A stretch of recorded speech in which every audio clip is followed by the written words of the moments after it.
Welcome back to Romantasy Chaos HQ, the podcast. We are Avery and Xavier Harleston, healthcare professionals by day, Romantasy theorists, and aspiring authors by night. Today we are covering the epigraph from Iron Flame, chapter 28. This is your warning. There will be spoilers for the entire Empyrean series. If you have not read all 3 books, it may be time to turn back. As honorary members of Second Squad, we cuss a lot and discuss all adult topics and make a fuss about the rumpy pumpy. We like a challenge, so we tackle each epigraph without prepping, placing it into context for the whole series, not just the chapter or book it's tied to. But you don't have to take it cold, so here is our post-recording one-sentence summary of the chapter. Xaden takes Violet to rendezvous with Serena and a drift of Gryphon fliers. And between the talk about luminaries, forges, wards, and who Xaden is willing to sacrifice in the war with the Venin, Violet gets the most distressing news. That's Catriona. There are 6 minutes on the clock, and Iron Flame lore more off-putting than Catriona's attitude, so don't blink, don't scroll, don't let Terran distract you. We have 360 seconds to blow your minds. And go. Though Gryphon writers are not capable of producing signets, they are not powerless. In fact, some would argue that they've honed lesser magic, especially mindwork, into the deadliest weapon of all. Underestimating them is an error. Gryphons of Poromiel, A Study in Combat by Major Garion Savoy. Feel like we finally have an honest person talking about how deadly the flyers can be. It's very interesting. Into the deadliest weapon of all.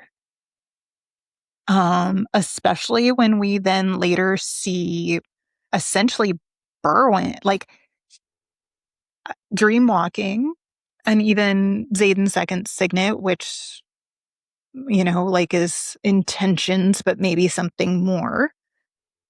And Berwyn with whatever he's doing. Like, these are very mindworky type signets. And yeah, if those are the deadliest weapons of all, that's terrifying. Well, and we get the perception from the dragon riders who can shield that, the flyers aren't that dangerous. But if they went up against an entire infantry that had no shields, like Catriona could take them all on. She just mess with all of their emotions at once, get them all scared, have them, run off. Mm-hmm. Yeah, I mean, we see it later in Iron Flame where she does mess with Violet on the mat, and Violet, literally almost chokes her out and kills her. It literally takes Xaden stepping in to prevent that, even though Violet says she doesn't want to kill her. She's, not able to stop.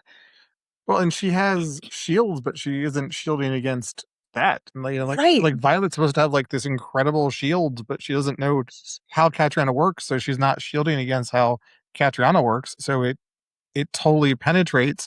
So of course it's dangerous if you don't know exactly what mind work they're coming from, and you don't have exactly that shield in place, because it works against someone with incredibly strong shields. Yeah, well, and it says in that scene, I happened to be reading it earlier today, but it says in that scene that she purposely locks her shields in place before she gets on the mat.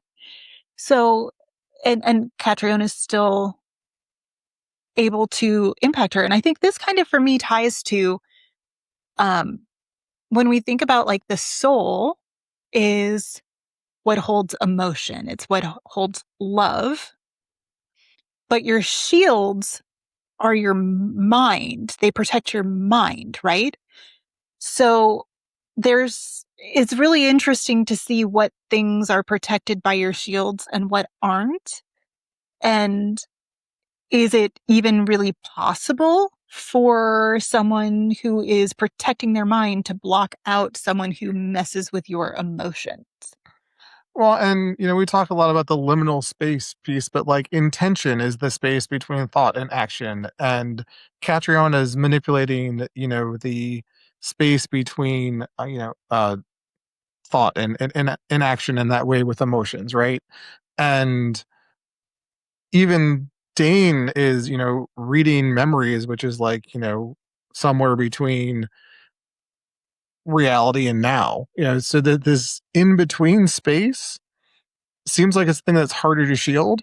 And again, even if your 200, 300 dragon riders could possibly shield against all the flyers, your infantry can't. Exactly. Your scribes can't. And then taken to the extreme, it's mind work is dream walking. And when we see in other stories that I'm now blanking on, what was the Dragon Shifter book by Juliet Cross?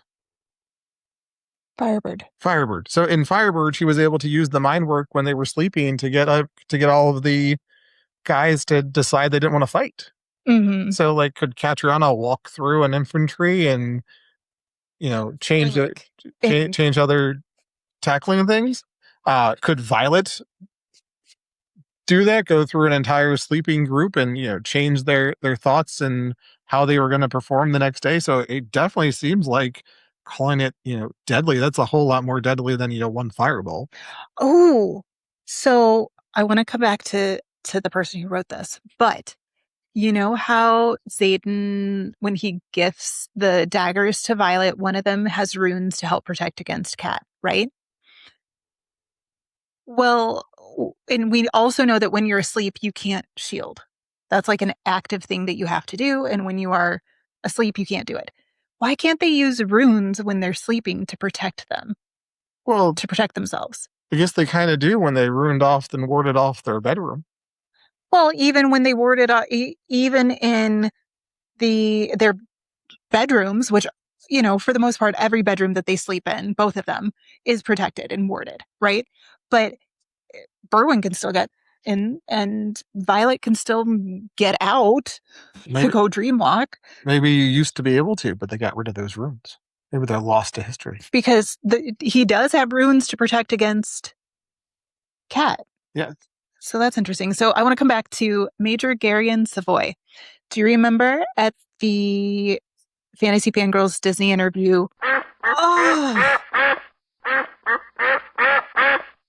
Well, that is our time. Feeling salty about that. That's it from us. Did we blow your minds? Let us know in the comments. And remember, we love you. Stay out of the clouds, off the ice, and come back to us. We'll see you next time. See you next time. Remember, lore lovers, fantasy fanatics, and good girls, like, rate, review, subscribe, and share.